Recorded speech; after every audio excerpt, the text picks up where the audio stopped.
నల్లపోచమ్మ ఎర్రపోచమ్మ ఆలయం చాలా ప్రఖ్యాతిగాంచింది. వేలాది మంది భక్తులు ఇక్కడికి ఎంతో ఘనంగా తరలివస్తూ బోనాలు అయితే సమర్పిస్తున్నారు. అయితే ఈ ఆలయ మాజీ చైర్పర్సన్ మరియు డోనర్ కూడా జిట్టా సురేందర్ రెడ్డి గారు మనతో పాటు ఉన్నారు. ఆయన అడిగి ఈ ఆలయ విశేషాలు మరిన్ని తెలుసుకుందాం. నమస్తే అండి. మీ నమస్తే సంగీత గారు.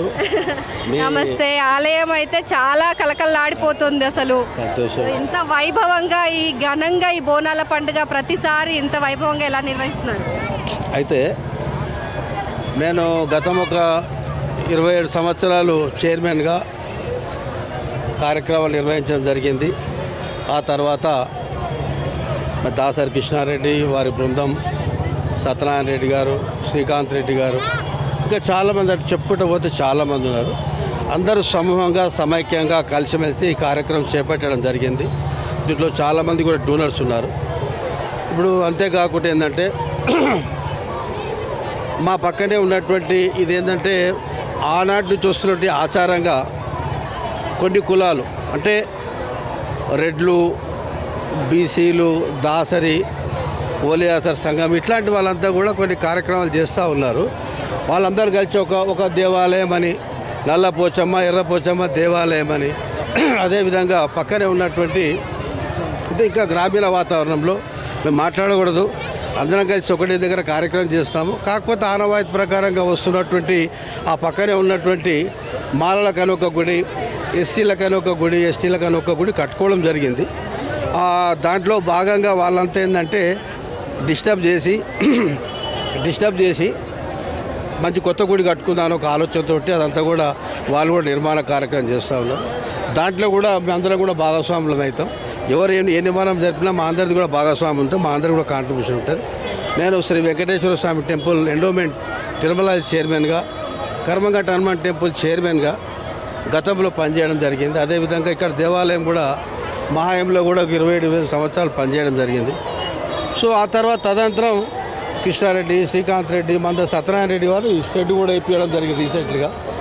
అదంతా కూడా వెనక భాగం ఏదైతుందో మంద ఫ్యామిలీ ముంగడ షెడ్ ఏర్పాటు చేయడం జరిగింది. వెనకాల ఉన్నటువంటి దేవాలయం ఏదైతుందో దాన్ని అందరూ కూడా కలిసి అప్పట్లో చాలామంది గ్రామస్తులు, డోనర్స్ అందరి సహకారంతో కూడా దేవాలయం డెవలప్మెంట్ చేయడం జరిగింది. అంటే ఈ గ్రామంలో గతంలో ఏదైతే పంచాయత్ వ్యవస్థ ఉన్న తర్వాత, గ్రామ పంచాయతీ వ్యవస్థ ఉన్న తర్వాత మున్సిపాలిటీ ఏర్పడ్డది. నగర పంచాయతీ ఏర్పడిన తర్వాత మళ్ళీ మున్సిపల్ కార్పొరేషన్ జిహెచ్ఎంసీలో విలీనమైన తర్వాత ఈ ప్రాంతం అంతా కూడా బాగా అభివృద్ధి చెందింది. ఇక్కడ కల్వకుర్తి కానీ ఇబ్రాహీంపట్నం కానీ పరిసర ప్రాంతాల నుంచి అంటే సుమారు ఒక 10-12 మండలాల నుంచి ఈ పక్కన ఉన్నటువంటి మహేశ్వరం కానీ, కందుకూరు కానీ, ఇక్కడ పోతే ఇబ్రాహీంపట్నం కానీ, యాచారం కానీ, మరి అదేవిధంగా ఈ పక్కనే ఉన్నటువంటి యాంజాల్ కానీ వీళ్ళంతా కూడా చెంపాపేట ప్రాంతాన ఎడ్యుకేషన్ హబ్గా ఉండదన్న ఒక ఉద్దేశంతో వాళ్ళు ఇక్కడ వచ్చి ఏంటంటే స్థిరంగా రెంట్లు ఉండడం కానీ ఇట్లాంటి కార్యక్రమాలు చేయడం. ఇక్కడ లోకల్గా ఉన్నటువంటి రేట్లు కానీ కొంచెం ఆర్థికంగా ఎదిగినటువంటి వాళ్ళేమో కాలనీళ్ళకి వెళ్ళిపోయారు, విల్లాలలోకి వెళ్ళిపోయారు. వాళ్ళ ఇళ్లలోకి మాత్రం వీళ్ళంతా రావడం జరిగింది.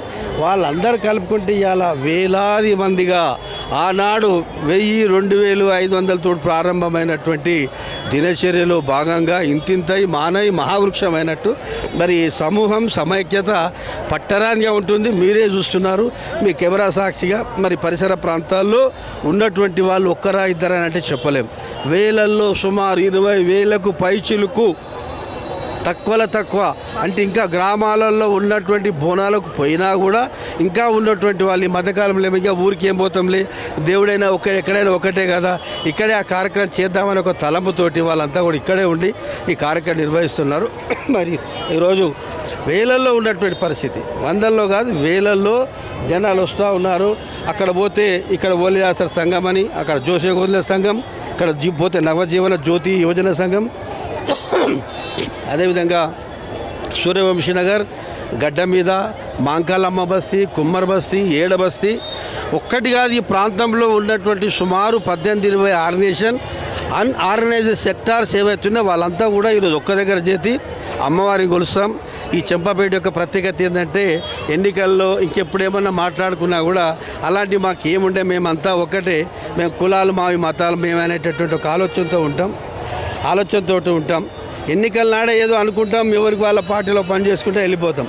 ఆ తర్వాత ఏంటంటే కులాల ప్రస్తావన వచ్చినప్పుడు ఏదో ఒక రోజు మాట్లాడుకుంటే వెళ్ళిపోతాం. ఈ అమ్మవార్ల కార్యక్రమం ఏముంటుందమ్మా, అందరు కలిసి కట్టుగా చేసుకుంటారు. కలిసి చేసుకుంటారు. అయితే భాగ్యనగరంలో ఇన్ని దేవాలయాలు ఉన్నప్పటికీ కూడా కొన్ని మాత్రమే, అంటే ఉజ్జయిని మహంకాళి అమ్మవారు కానివ్వండి, లాల్ దర్వాజా మహంకాళి అమ్మవారు, ఇలా కొన్ని ప్రత్యేకమైన ఆలయాలు మాత్రం ఉన్నాయి.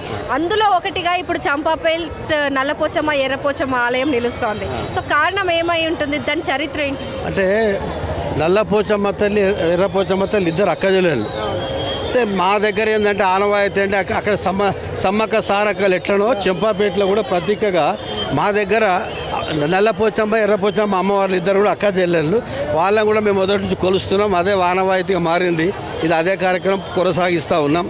అక్కడ పోతే విజయవాడ కనకదుర్గమ్మ తల్లి, బంజారాయిల్ జూబ్లీస్ పోతే పెద్దమ్మ తల్లి, అదేవిధంగా ఇక్కడ మన బేలా ఇక్కడ పోయినట్టయితే కాళీమాత, మాంకాళీమాత, ఎల్లమ్మ తల్లి, మల్లమ్మ తల్లి, తల్లులకు తల్లి ఎర్రపోచమ్మ, నల్లపోచమ్మ అని భావిస్తాం మేమంతా. వారికి సమూహంగా సమైక్యంగా ఈరోజు జరుపుకునేటటువంటి కార్యక్రమం. హిందువులంతా ఎవరి మధ్యలో కులాలు లేవు, ఎవరి మధ్యలో కూడా మతాలు లేవు, మేమంతా ఒకటే. మీరు చాకలి వారు, కుమ్మరి వారు, అంత రకరకాల కార్యక్రమం. ఎస్సీ ఎస్టీ మైనార్టీ ఎవరైనా సరే ఈరోజు ఏం చేస్తారు, వృత్తులే కదండి, వృత్తులే. అయితే మేము ఏమంటామంటే ఇక్కడ కూడా అట్లాంటి భేదభావాలు ఏముంటాయి, అందరు కలిసికట్టుగా కార్యక్రమం చేయడం జరుగుతుంది. మరి ఏదో పెద్ద ఇళ్ళకి వెళ్ళి చందా తీసుకురావడం లాంటివి కూడా కార్యక్రమాలు చేయరు. మరి దీని నిర్వాహకులు కూడా చాలామంది కార్యక్రమం పటిష్టంగా ఉన్నారు. వాళ్ళంతా ఆర్థికంగా ఉన్నటువంటి స్థితిలో ఉన్నాం కాబట్టి ఎవరు వేసుకోవాల్సిన అవసరం ఉంటుంది. ఇక్కడ ఎవరైనా ₹1,00,000 తక్కువేలే. చూశారు కదండి, ఈ వీడియో కనుక మీకు నచ్చినట్లయితే లైక్ చేయండి, షేర్ చేయండి, న్యూస్ టుడే తెలుగు డైలీని ఫాలో చేయండి.